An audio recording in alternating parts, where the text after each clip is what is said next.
Ford Motor Company President and CEO Alan Mulally set the tone for the 2010 Washington Auto Show.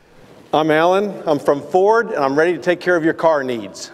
Mulally announced a $400 million investment that he said would make Ford's next-generation Explorer 25 more fuel efficient. Because of our size and our scale, when we make that kind of fuel efficiency and we put that in across the entire product line, we make a significant improvement in fuel mileage and CO2 reduction.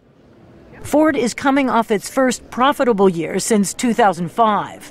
The company expects hybrids and electric vehicles to make up 20% of its fleet by 2020, up from 3% today.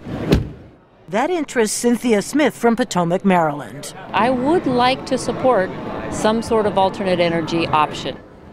But she's not convinced that she would buy the much-anticipated Chevy Volt, a General Motors electric car that runs 64 kilometers before a gas-powered generator kicks in to extend the range. If I'm going to take a long trip, but I just plain would not buy a car where I was 100% limited to an infrastructure that isn't there yet. I'm not ready to make that kind of a leap. Look at the new cars and see what they have. Jeremy Stanley from Fort Washington, Maryland, owns a Ford Explorer SUV, a bestseller for Ford.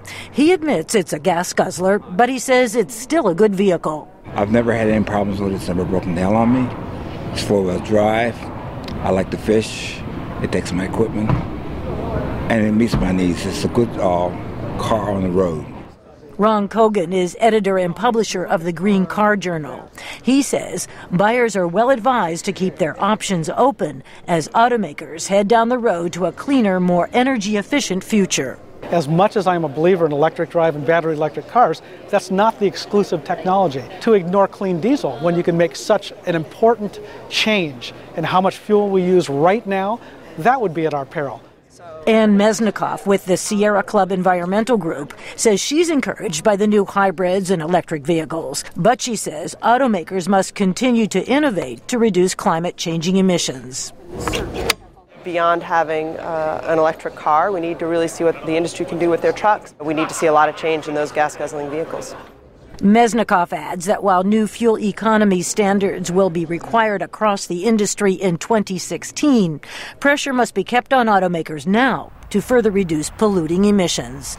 Rosanne Skirble, VOA News, Washington.